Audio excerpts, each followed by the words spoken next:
Okay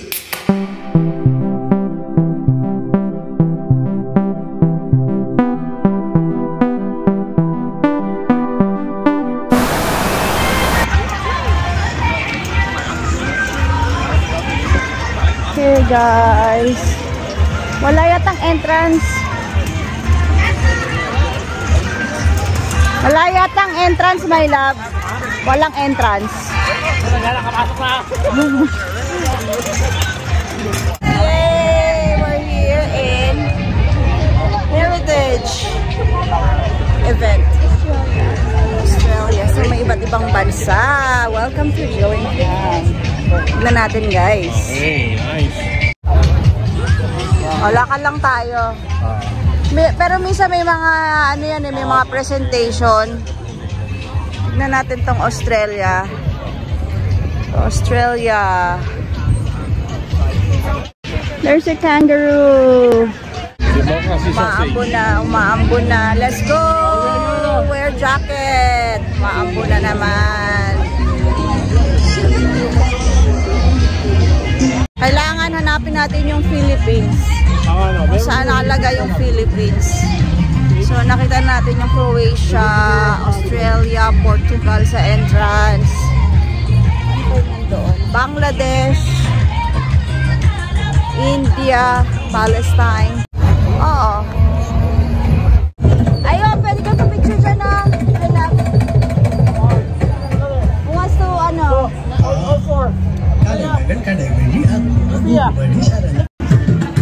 There's one more.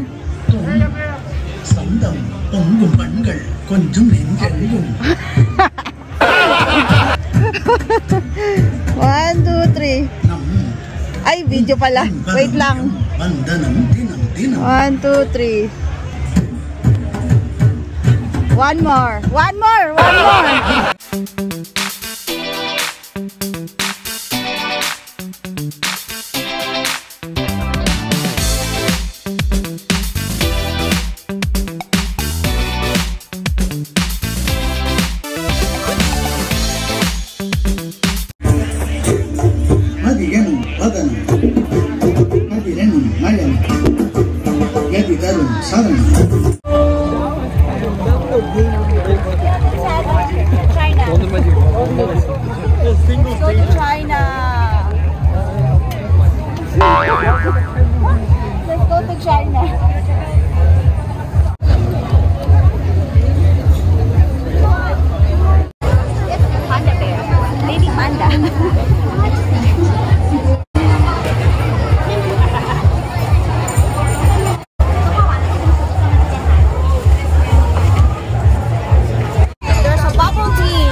Cradle of Natural Wonders. Turkey.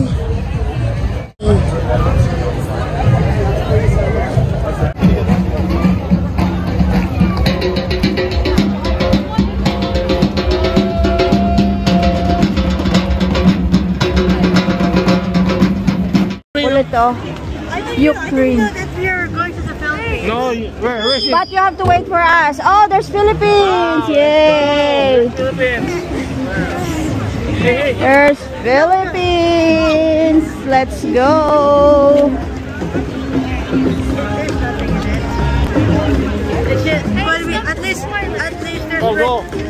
At least what? Just red hot dog. Let's go there. Dito nga tayo sa side na to para malapit tayo. Let's go!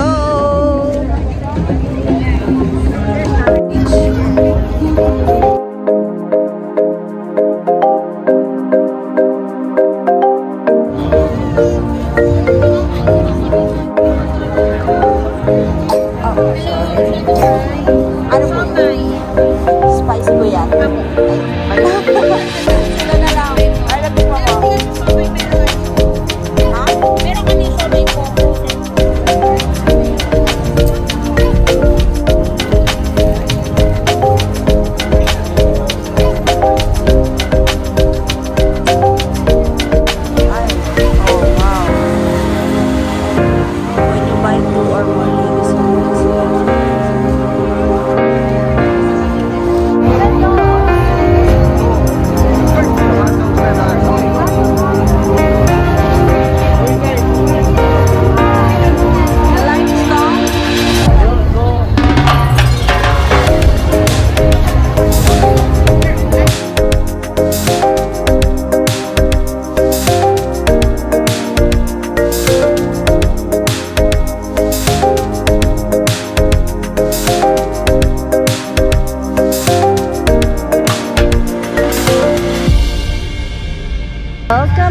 Japan.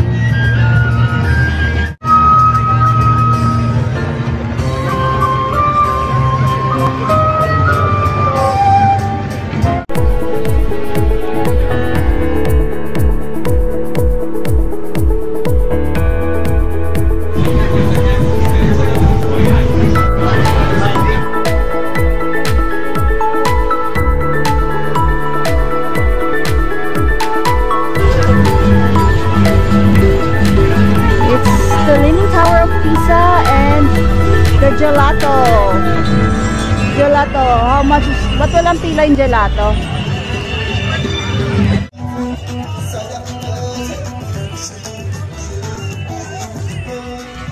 Guys, you can join.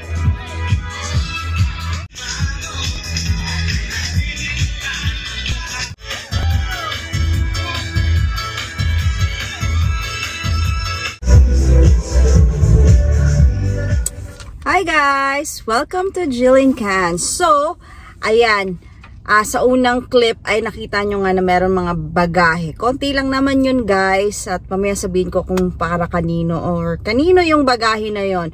So, after nyan ay nagpunta nga kami ng Heritage Festival dito sa Edmonton, Alberta.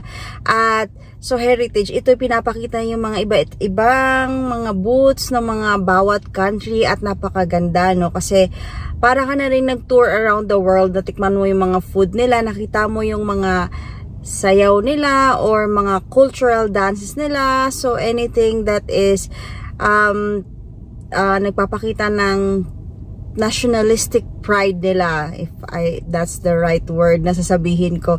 So napakaganda, no? At nakita rin natin ng Philippines, ang saya. So kaya pala mababa yung stage nila kasi Zumba yung kanila. So alam naman natin ng mga Pilipino ay mahilig mag-Zumba. Bukod sa mga karaoke ay Zumba din ang kinahihiligan ng mga Filipino. Hindi lang sa Pilipinas, kahit yung mga nandito sa Canada ay sobrang mahilig mag-Zumba.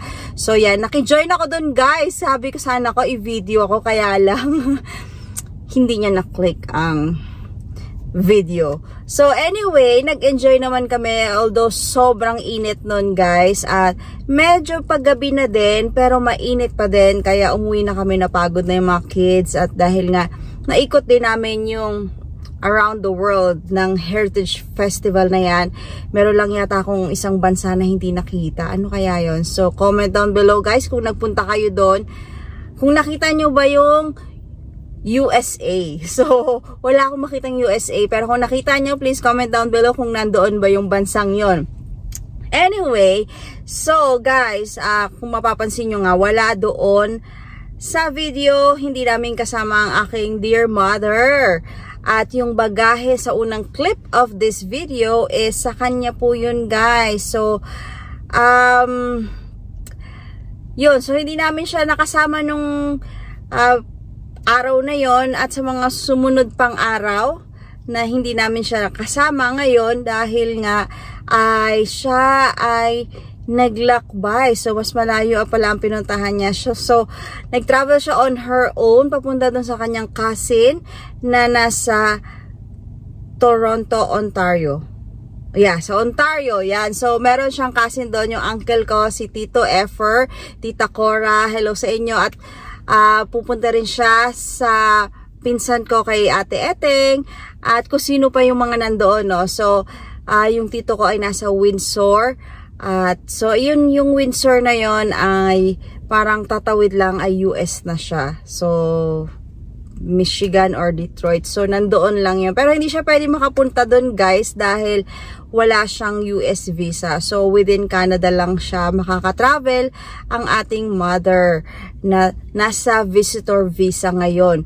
So guys, ang isang tourist visa dito or kung kayo ay under ng visitor visa dito sa Canada ay pwede kayong mag-travel anywhere in Canada, no? So pwede kayong magpunta ng Canada, at kung meron din naman kayong US visa, I think pwede rin naman na lumabas tas bumalik lang kayo ulit dito. Ayan, so nandoon nga siya sa kanyang pinsan at enjoying the life. Ayan, so dahil simula nung dumating siya last year dito sa amin, July, So, nag 1 year na po ang aking mother dito sa Canada. At it's about time na magpapahinga din siya, mag-break siya. Kasi lagi naman siyang nasa bahay, nagluluto, tapos naghahatid kay Celestia, nagsusundo. At ngayon naman, break naman niya sa mga gawain niya. Saktong-sakto naman ang invitation na ito dahil bakasyon ng kids, wala naman masyadong inaasikaso. At ganoon din yung tito ko ay available din naman sila doon sa Ontario na pamamasyal niya. Ayan, so abangan natin ang mga kaganapan nila doon sa Ontario. Nauna pa siyang nakapasyal sa amin sa Ontario, pero okay lang yun guys. Darating din tayo doon. At ayun nga no, kung visitor visa kayo dito, pwede kayo mamasyal. Yun yung mga pwede nyo magawa dito. At yung mother ko, since lumampas na siya ng 1 year dito sa Canada, I mean, yeah, 1 year na siya, no? So, paano ba siya nakaabot ng 1 year? Kasi, yung una niya natanggap na visitor visa ay 6 months lamang. Pero, nag-renew or nag-apply na kami ng visitor record niya. So, kailan kami nag-apply ng visitor record niya? Nag-apply kami at least 30 days before ma-expire yung visa niya. So, kung meron kayong mga under kayo ng visitor visa ngayon at gusto nyong mag-extend ang inyong stay, ay pwede po nyong gawin yan. Basta, i-apply nyo po yan before or at least 30 days before the expiration of your visitor visa para hindi po kayo magka-problema. Kailangan din po ninyong i-explain kung bakit kayo kailangan mag-extend ng stay nyo dito sa Canada. Syempre din, kailangan din kung paano yung mga financial support ninyo, kailangan pa rin nating ipakita yun para naman ay hindi pa re-refuse ang ating application for visitor records. So, no guarantee pa din po guys if you will be approved for the extension of your visitor visa. Pero parang I think most likely mas hindi naman ganun ka-strict. Pero just to be sure ay kailangan natin mag-apply. Yun nga, yung timing natin at least 30 days before the expiration of your visa. At we need to explain yung reason of our extension. At ganun din, kailangan makita pa din ng immigration ng Canada na meron tayong mga home ties. Like for my mother, syempre nandun pa yung 2 kapatid ko, yung mga favorite niyang anak. So nandoon pa yung mga kapatid ko sa Philippines. Ayan, kamusta naman kayo mga my dear brother and sister? Ayun guys, si mother ay under na siya ng naka-extend ng kanyang visa. At na-extend siya for 1 year, pero malapit na rin siyang matapos like this November. So, kaya nga, ina-enjoy na yung times. Syempre, ito na yung last summer niya dito sa Canada. Kaya, kasama naman namin siya sa mga ibang pagpasyal dito, pero kailangan din niya, syempre, pumunta doon sa mga, kung may kakilala siya or mga other relatives namin na nasa outside Alberta, and meron naman siyang accommodation doon, so why not, diba? Kasi hindi kami pwedeng sumama guys dahil sobrang dami namin guys dito. Ayan, so family of ilan ba kami? 8, 7. Yan, so 5 kids and kaming mag-asawa, so madami kami. And at this time nga ay inaasikaso pa rin or inaantay namin yung mga updates regarding our PGWP. So, hindi basta-basta kasi like recently lang ay nagpunta na naman ako together with my 2 daughters for their biometrics. Bakit ba sila nag-biometrics na naman? Kasi before kami umalis ng Canada ay yung age nila hindi pa hinihingian ng biometrics. I think one of them or the 2 of them is 14 below. So ngayon ay 14, 15 na sila. Going to 15 and 16 this September and November. So kaya ngayon hiningian na sila ng biometrics. So buti na lang ang Service Canada is just walking distance from our house. So kahit galing akong work or before work, nagpunta na kami doon, nagpaset kami ng appointment at wala pang 10 minutes, tapos na yung biometrics nila. So, yun yung mga kailangan namin na every now and then, may mga inaasikaso kami kasi nga madami kami. Hindi lang sila yung dalawang hiningian ng biometrics. Yung pangalawa ko din, like mga last month, hiningian din siya ng biometrics. Tapos, hindi ko pa alam kung ano yung iba pang pwedeng hingiin sa amin, na kailangan pa. So, okay din naman na kahit papano, kahit wala pa kaming PGWP approval, ay ibig sabihin, nakikita nila yung aming mga documents, kung ano yung mga kulang. So, pinipray ko na lang na sana ay yung mga papers na nasasubmit ko ay tama. Kasi minsan, tao lang tayo, nagkakamali tayo. So, minsan may mga errors yung mga nasubmit. Ganyan. So, importante talaga na i-double check natin yung mga nasasubmit natin. Ayan. So, katulad nga ng nasabi ko from my previous vlog, ay congratulations sa aming isang classmate na nakatanggap na ng PGWP last week. Ay talagang napakasaya naman. So, after niyan, wala pa kaming ibang nababalitaan sa batchmates namin na nakatanggap ng PGWP. So, kami yung mga nag-apply ng PGWP last May. So, May, June, July, August. So, nakatanggap na sila.